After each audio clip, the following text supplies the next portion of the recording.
And maybe all of that starts to put us on a better trajectory towards a better outcome, which is outlined in President Trump's plan, and also things that we were working on starting in October 2023 when I was in the Biden administration. Ilan Goldenberg, thank you so much for joining me today on a momentous day in the world and in your career too, I think. Yeah, absolutely. Really a wonderful and joyful day after 2 very, very challenging years. So I'd love to ask you, you have spent the majority of your career working on issues related to Middle East peace. How does it feel for you to watch the release of these hostages and see the ceasefire deal take hold? And what do you feel are the implications for the region? Well, today, I'm just going to take off my analyst hat for a minute, and I'm trying to not do that and think about all the things that might have to come next and all the challenges that still remain, because there's a lot of that. Today is just a moment of joy and relief for so many people, for Israelis who are finally getting the hostages home, though you still have a lot of bodies left in Gaza that need to be returned. And that still seems like it's going to be a challenge. But for at least the living hostages today, what a day of joy to see those videos. And for Palestinians, in terms of just the fact that people are being able to head home again, that the fighting has stopped. The situation in Gaza is obviously still horrific, but at least it feels like now it can start getting better. So for the moment, I'm just thrilled. I'm happy. I'm relieved. I question, and I am sad that it took so long. I really wish we could have gotten this done earlier. I wish we could have gotten it done in the Biden administration or in the first 9 months of the Trump administration. But for today, I'm going to put a lot of that aside and just be optimistic and hopeful and joyful that the war is over. That's a big question mark after that, and we'll get to it in a moment. I just want to pause first on the release of the hostages and the prisoner exchange that happened today. It wasn't a certainty it would come together. There was a lot of anxiety leading up to this, that even after the agreement was reached, would it hold? Would each side keep its word? And credit goes where it's due today. President Trump was able to broker this deal. Why do you think he was able to do this now? Look, the reality is Trump has had this leverage with Netanyahu for months and has also had this leverage with Hamas for months. I think that going back to January when he came into office and you had the Biden administration and the Trump administration working together to get that initial ceasefire, I think from that point on, reality is Trump has this incredible leverage over Prime Minister Netanyahu because he is so popular with Netanyahu's own political base. And Israel is so dependent on the United States that at any time, starting, I believe, in January or February, if Trump had just said, this is over, you have to do this deal, or I'm going to publicly go against you, he could have probably gotten it. At that point, Hamas had also been beaten back enough. Its options regionally were very poor, especially after the war in Lebanon last year. And so it was really frustrating for folks like me to watch the last 6 months where that didn't happen. But something finally seems to have switched in Trump's brain where he just said enough is enough. And I think it came with the strikes in Doha a few weeks ago in Qatar that hit some of the Hamas leadership and negotiators and caused such outrage from the Arab states that they just went to Trump and said, this is insane. And it finally clicked for Trump, and he finally said to Netanyahu, enough is enough. And then he got everybody in line. So, credit to him today. I have lots of issues with him on so many different issues, including what we've done in the last 6 months as the United States in terms of ending this war. But you got to give him credit for getting this deal done. One thing he said in his remarks before Knesset, among many other things, but was that the strikes on Iran's nuclear facilities by both Israel and the U.S. Weakened Iran and reduced Hamas's leverage. That, together with the war against Hamas, the attack on Hezbollah, created a new dynamic. Has this conflict over the last 2 years significantly reshaped the security dynamics in the region that creates the possibility for peace in a way we haven't seen in the recent past? Yeah. So I'm not sure I buy the idea that the war with Iran really reshaped Hamas's thinking. I actually think what really shaped Hamas's thinking was the war with Hezbollah last fall, and where that went so much better for Israel than we anticipated in the United States, and the Israelis anticipated, and Hamas anticipated, and really took away Hamas's assumption at that point that they could have the region come in and help them and get a better deal. In terms of, so I think that mattered. I don't think you needed this war. I don't think we needed these last 6 months. I do think we do face this historic moment of opportunity now. And that's actually what you're seeing in Egypt right now. I'm sure we'll talk more about that. But I keep going back to the Yom Kippur War in 1973, where you had this attack in October of 1973 that really shocked the Israeli public, took away its sense of security and how effective Egypt and Syria, but especially Egypt, were during those early days, caused a real reckoning in the Israeli society in the aftermath. Also caused the United States and the entire international community in the world to really focus in, because that war almost led to a nuclear exchange between the US and the Soviet Union. It led to the highest level of nuclear tensions outside of the Cuban Missile Crisis. It led to a global oil embargo that had an economic shocks all over the world. So in the aftermath of that war, you had an Israel more willing to make a deal and rethinking. You had an Egypt more willing to make a deal and rethinking. And you had a US that in the run-up had been kind of thinking about this as a sideshow. The Middle East is a sideshow to the bigger fights. And in the aftermath, you had Henry Kissinger immediately start a very intensive diplomatic process, then picked up by Jimmy Carter, that ultimately led to the Camp David Accords and peace between Israel and Egypt. And we might be at a similar moment today, where maybe October 7th, and there's a long way to go, and the aftermath of October 7th is starting to reshape Israeli society. That wasn't really going to happen until the war ended. For the last 2 years, Israelis have been spending every day thinking yesterday was October 7th while they wait for the hostages to come home. Now that starts to shift. You've seen this evolution in Israeli public, certainly turning against the current government. You have Palestinians who maybe start to rethink whether the road of violent resistance that you've seen in the last 20 years is the most popular option. Well, that's just not working, given what Hamas's attacks have actually triggered in Gaza.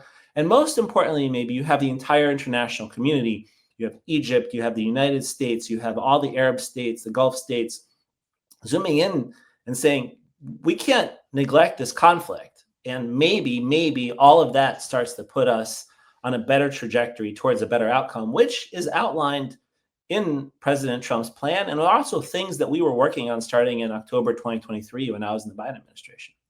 So let's talk about the plan. President Trump, as we're speaking, is in Egypt as part of this Egypt summit. He's meeting with Arab and Muslim leaders. Israel, notably, is not at that table. Trump has said the war is over, but that is not true. We are in a ceasefire, but we do not know that this will be a lasting peace. So what are the biggest risks to a lasting peace in the coming days and weeks? Sure. So I actually don't think we're going back to a hot war. I do think the U.S. has the leverage and Trump has the leverage to keep everybody in line. Although you do see Hamas today only releasing 4 of the 28 slain hostages, and you see Israeli government saying Hamas is violating the agreement. I think there'll be enough pressure on all of them to keep the deal in place. The real risk and the problem, there is this pathway that I just described to you, and we can talk more about the details of the plan, but there is this pathway that eventually gets you to Israel at peace with the Palestinians and an agreement between Israel and all of the Arab neighbors, a comprehensive regional peace. That is going to require, frankly, a different Israeli government. This Israeli government, hard right-wing Israeli government, led by Prime Minister Netanyahu with people like Smotrich and Ben-Gvir, they're never going to do the deals and the cooperation. So there's a danger of that government, and there's elections in Israel next year. And if those elections yield really any kind of other government, that doesn't have to be a left-wing government, just a centrist alternative, there's opportunity there. It could be center-right. Yeah, it's going to have this combination, probably the alternative, and the polling is pretty good, but we'll have to wait and see, of center-right parties like Naftali Bennett and Avigdor Lieberman, but also center parties like Yesh Atid with Yair Golan or Gadi Eisenkot, the former head of the Israeli Defense Forces, and also left, Yair Golan, who's a former deputy IDF chief who on October 7th got up and just as a civilian went south and started rescuing people and is a real hero in Israeli society. So some coalition that includes all of those, but no longer has these crazy, extreme settlers, Smotrich, Ben Gvir, as part of a governing coalition creates an opportunity. You're going to need a change in his Palestinian society and leadership too. Mahmoud Abbas is 88 years old. He's there today shaking hands with Donald Trump. He's not going to be the guy that takes the Palestinians where they want to go. And so you're going to need American and international engagement and Arab engagement and willingness to actually go into Gaza, which we're starting to talk about, and willingness to engage with Israel and really see a plan through that's going to take years. So there's opportunity there, but also real peril. Well, for the details, for any of this piece to hold, the details really matter. So let's talk about some of the specifics. We can't talk about them all, but one key piece is getting an Arab, what they're calling stabilization force, getting Arab nations to commit actual, basically troops on the ground in Gaza, to, in part, not only, I think, keep the peace, but help disarm Hamas. Like, somebody has to go symbolically or literally door to door and get weapons and agreements to peacefully coexist. Do you see Arab nations committing their people to this?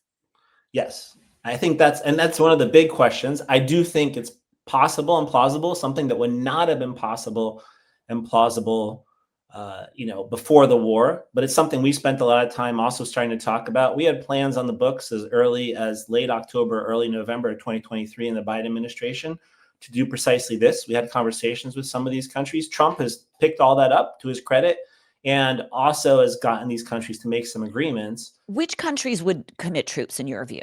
I think Egypt's got to be the most important one because Egypt understands Gaza better than anybody else. Its interests are the most invested. It's on its border. It's got the deepest ties and understands the security situation. So you're going to need an interim security force, Arab force, that eventually hands off to Palestinians who are being trained. It's going to need to work from the beginning with Palestinians, local Palestinian police and others. And it's going to also require American support and commitment. You see Donald Trump as being the head of this peace board that they're setting up. There's a reason for that. It's maybe part of Donald Trump's vanity, yes, and that's certainly part of it. But I also think the Arab states have said to us, you want us to go in there? We need to know you're right there with us. So we need to see a UN Security Council resolution on this. We need to see American commitments. You saw 200 American troops who are also there to oversee the ceasefire. They're not going to go into Gaza, but they're part of it. Can I push you on that? Because I've seen some analysts saying today that American troops will ultimately have to go into Gaza for anything to work. Do you dispute that? I just don't know. I'm not 100% sure. And I don't think these countries Egypt's not going in to fight with Hamas. Let's just be clear. Egyptian forces, these forces are not going to go shoot it out with Hamas.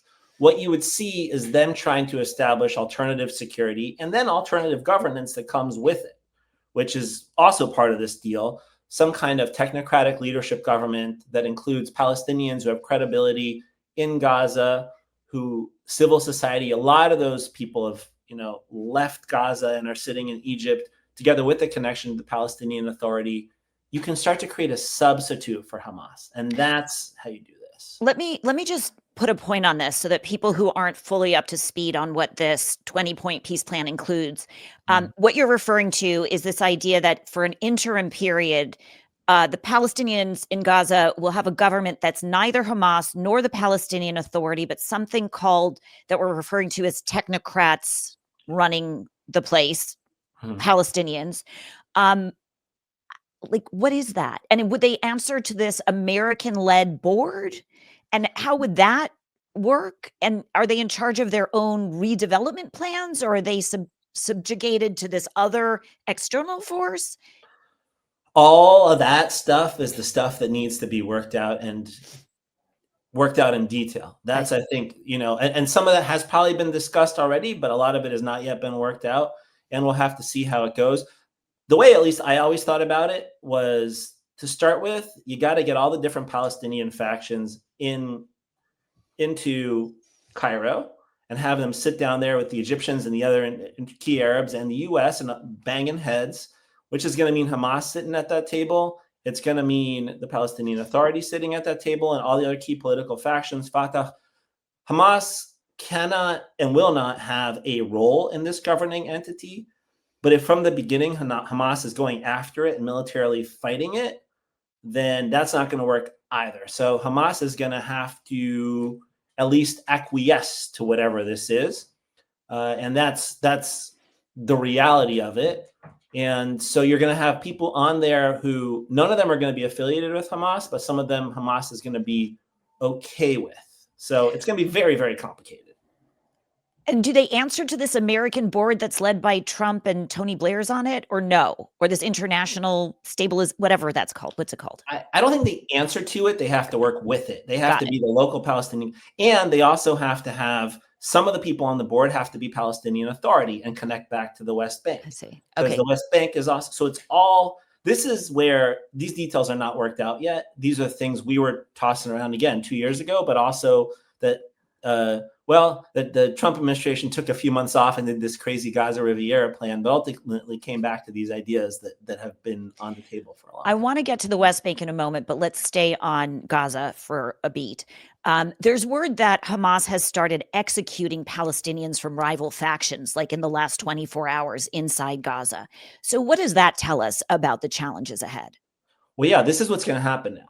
You're going to have this competition between Hamas and all the alternatives that you're going to try to build over time.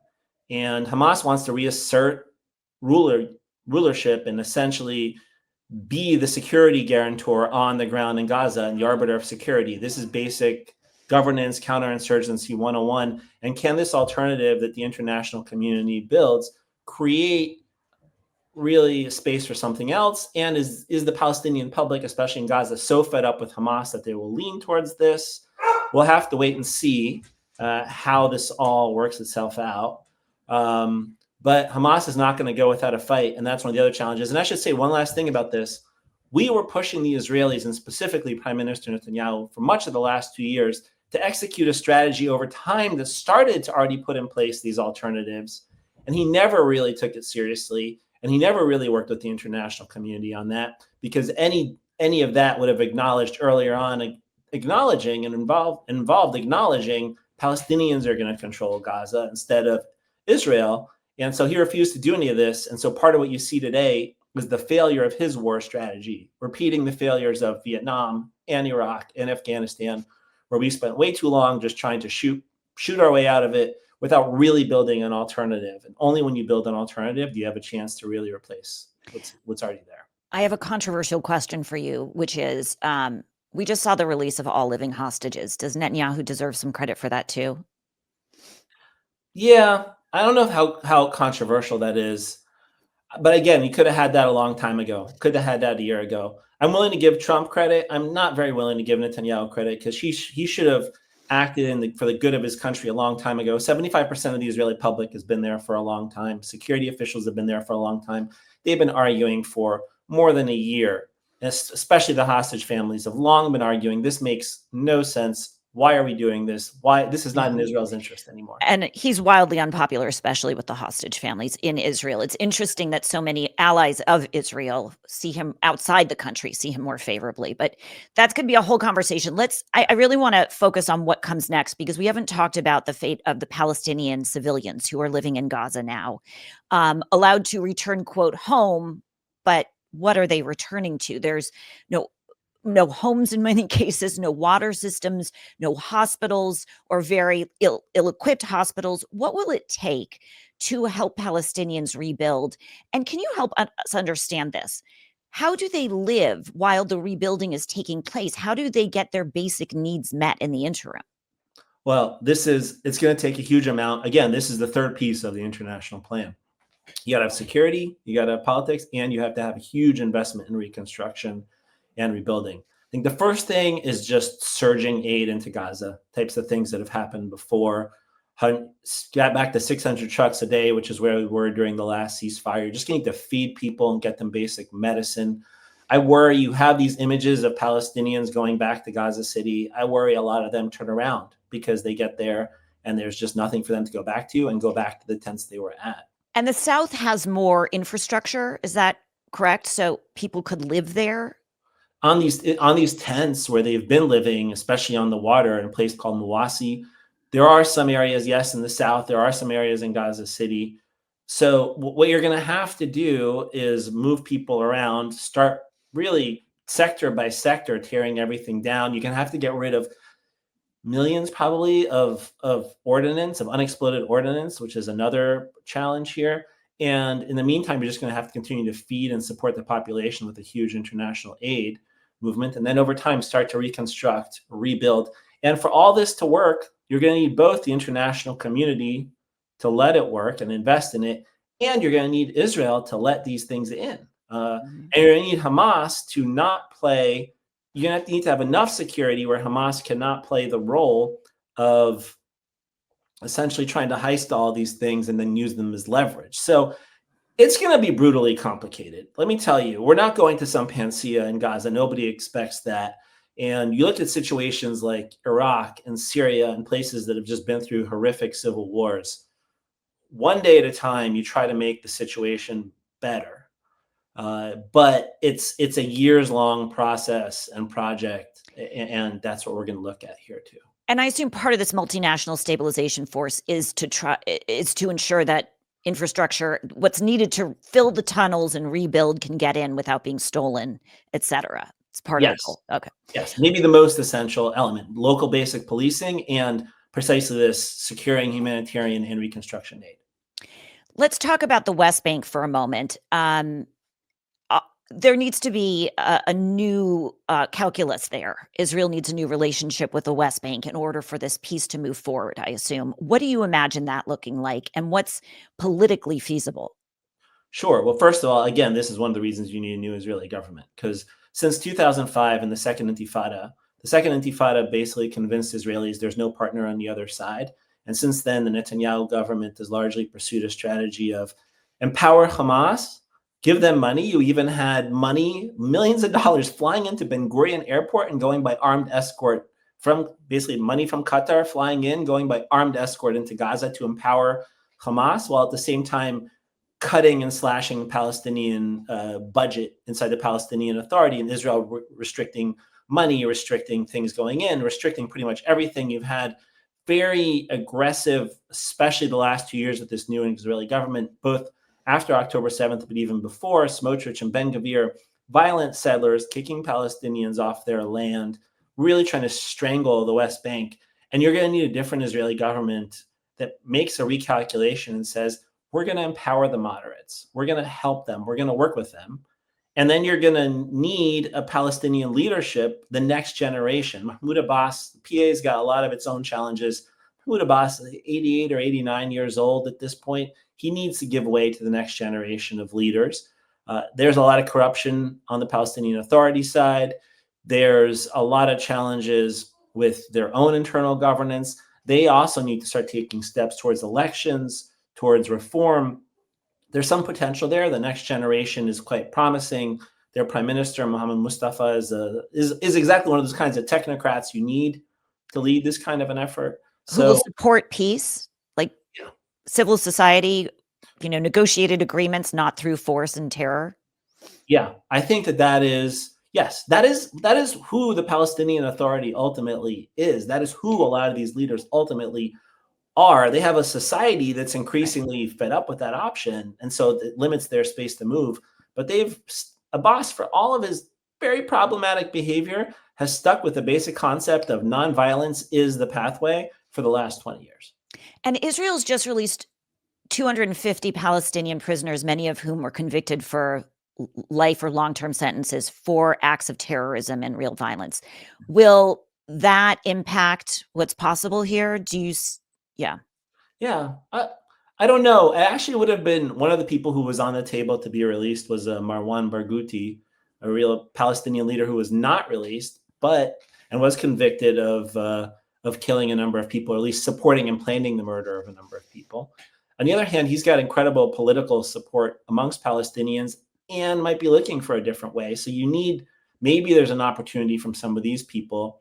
Most of the dangerous actors have been deported outside of the West Bank and even Gaza over to Egypt. So I don't think this fundamentally changes things as much as what happens next in terms of Palestinian society. And did they look at all this and say, well, this is crazy and didn't work, it's time for something new? Or do you have an Israeli society, an Israeli government that stays extreme and just hardens its heart. Netanyahu wins next year with Smotrich and Ben Gvir. And then do you have a whole generation of Palestinians who went through this, who just become more radicalized and more violent? I'm talking a lot about the optimistic scenario I want to see and what it takes to get there. But just as likely, if not more likely, is what I just said, where we could just go in the opposite direction and all this spins further out of control, unfortunately. I have a million other questions for you, but I want to make sure that we keep it moving. So, well, let me just ask you this. Is there support in the Israeli public to create a peace in the West Bank as well, to roll back some of the settlements and renegotiate that relationship? So right now, if you poll Israelis on a two-state solution, those words are not very popular in Israel. At the same time, you have an Israeli public that's really all over the place and struggling in the aftermath of October 7th. You can put together a proposal and say, if the United States, and now it's actually happened, this polling was done, were to put on the table a plan that started with ending the war and getting the hostages out, and then a process whereby you rehabilitate Gaza with the international community and move towards peace with the entire region, along with a new Palestinian state. We call this some of us call this the 23-state solution. That's at least what at J Street we call it. That gets over 70% support in Israel. And then you also offer the Israelis, what if we were to pursue a plan that kicked all the Palestinians out of Gaza? That also gets 70% support in Israel. I see. So it's a society that's really wrestling with things. They had assumptions before October 7th. We can't cut a deal with the Palestinians. We can just live with this and manage it as it is. That's where they've been for 20 years. Those assumptions, managing the conflict, died on October 7th, that whole paradigm. And they have not yet decided what comes next. I see. So when I last knew your work, you were at Center for New American Security. Is that what? And now, when did you go to J Street? Sure. So I went to J Street just 6 months ago. You're new, yeah. After working on Kamala Harris's presidential campaign as her National Jewish Outreach Director. And before that was advising her on these issues on October 7th and the months afterwards. The reason I really went to J Street is what I heard on the campaign and my experience was when you talk to American Jews and when you talk to Democrats and people across the board, after October 7th, you had this polarization where you heard very loud audience on one side saying, we're going to support Bibi Netanyahu in Israel no matter what. And on the other side, people who are protesting on October 8th and saying the word genocide on day one. Yeah. And the reality is almost everyone I talked to was not in those two camps. They want an Israel that is secure and Jewish and democratic, and they want a Palestine that is free and gives Palestinians their rights to freedom, security, and self-determination.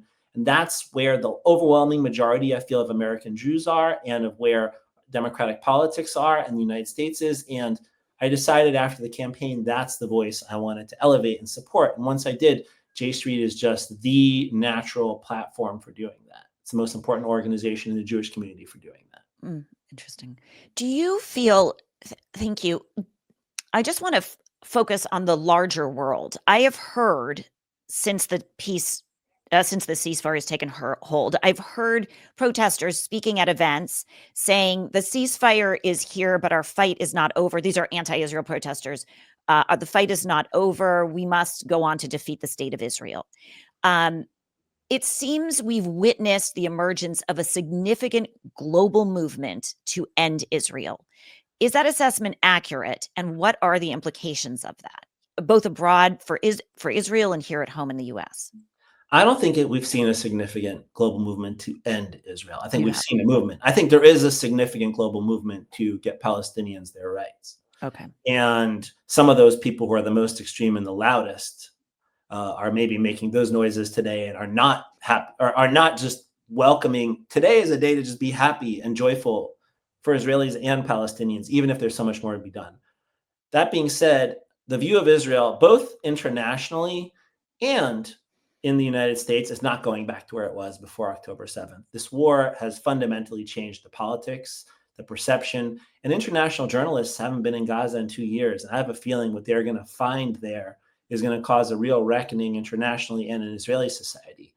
So there's a lot of people who are just like, all right, it's done. We could just go back to business as usual. I don't think that is happening. And I think the only way out of Israel, out of this for Israel, is precisely the path we were talking about earlier. If Israel wants to avoid its international isolation and avoid becoming a pariah state, the best way to do that is to start moving towards this integrated peace between Israel, Palestinians, and the entire Middle East. Well, I'm very glad to have this conversation with you because it's important to understand what's next. I think for a lot of people, they're not thinking about what's next. They're just thinking about the joy and the relief of what this day means. So you've sent a bunch of times today's a day for optimism and hope. And there is this powerful momentum at this moment. I'd love to end with, what do you feel that this optimism could lead to, and how could momentum be harnessed here to bring real peace and stability in the region?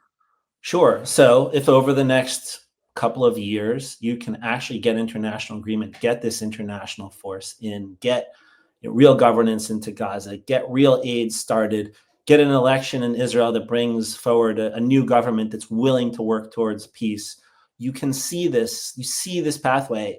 Work on real Palestinian reform inside the West Bank with the Palestinian Authority. You see this pathway, this opportunity, the whole world working together, where sometime in the next 2 to 5 years, you build that towards eventually an agreement where Israel normalizes its relations with the entire Arab world. And as part of that agreement, you have a new state of Palestine, demilitarized with certain conditions in the West Bank and Gaza.